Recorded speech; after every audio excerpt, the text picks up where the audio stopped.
Friends, ఈరోజు మనం చేయబోతున్న రెసిపీ వచ్చి క్యాబేజీ పప్పు. ఈ క్యాబేజీ పప్పు చాలామందికి తెలియదు. అలానే క్యాబేజీ కూడా చాలామంది ఇష్టపడరు. క్యాబేజీ ఇష్టపడిన వాళ్ళు ఇలా క్యాబేజీ పప్పు ట్రై చేసి చూడండి, చాలా బాగుంటుంది. అలానే ఈ క్యాబేజీ పప్పు ఎంతో సింపుల్ టేస్టీగా కూడా అయిపోతుంది. వీడియోలోకి వెళ్ళే ముందు ప్లీజ్ లైక్ చేయండి, షేర్ చేయండి, సబ్స్క్రైబ్ మాత్రం మర్చిపోకండి ఫ్రెండ్స్. ఇప్పుడు మనం వీడియోలోకి వెళ్ళిపోదాం.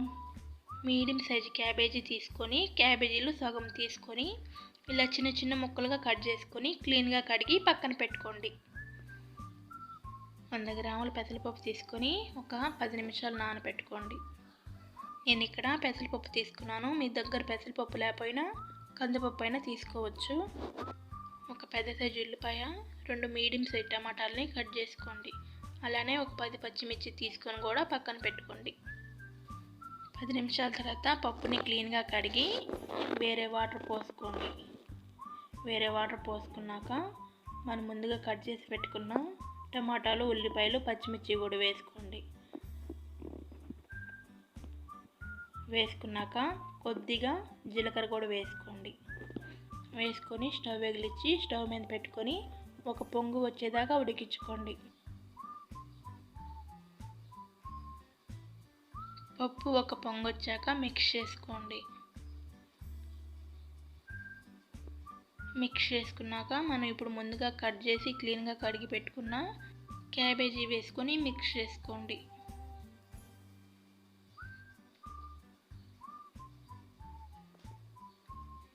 మిక్స్ చేసుకున్నాక ఒక 5 మినిట్స్ మూత పెట్టుకోండి. 5 మినిట్స్ తర్వాత మూత తీసుకొని మిక్స్ చేసుకోండి. పప్పు క్యాబేజీ సగం ఉడికిపోయి ఉంటుంది. ఇప్పుడు ఒక మీడియం సైజ్ నిమ్మకాయ అంటే చింతపండు తీసుకొని క్లీన్గా కడిగి ఇప్పుడు చింతపండుని వేసుకోండి. అలానే తగినంత కల్లుప్పు, 1/2 టేబుల్ స్పూన్ పసుపు, 1/2 టేబుల్ స్పూన్ ధనియా పొడి వేసుకొని మిక్స్ చేసుకోండి.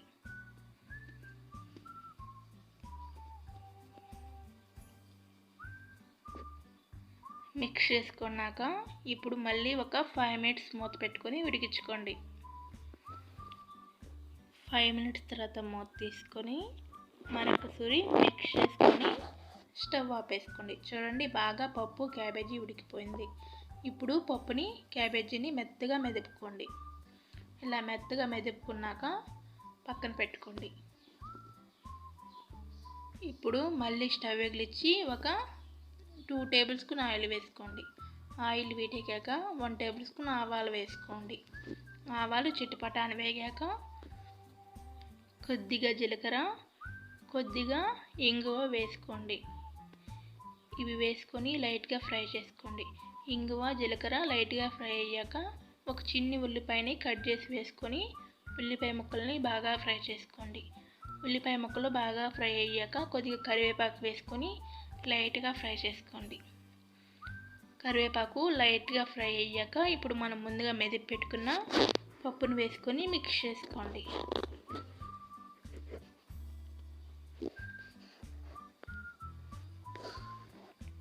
మిక్స్ చేసుకున్నాక ఒక 2 మినిట్స్ ఉడికించుకోండి.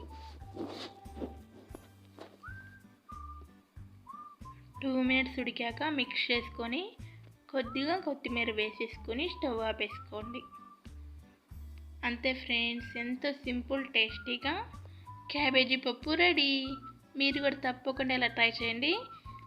ట్రై చేసి ఎలా ఉందో కామెంట్ చేయండి. Okay, bye bye friends.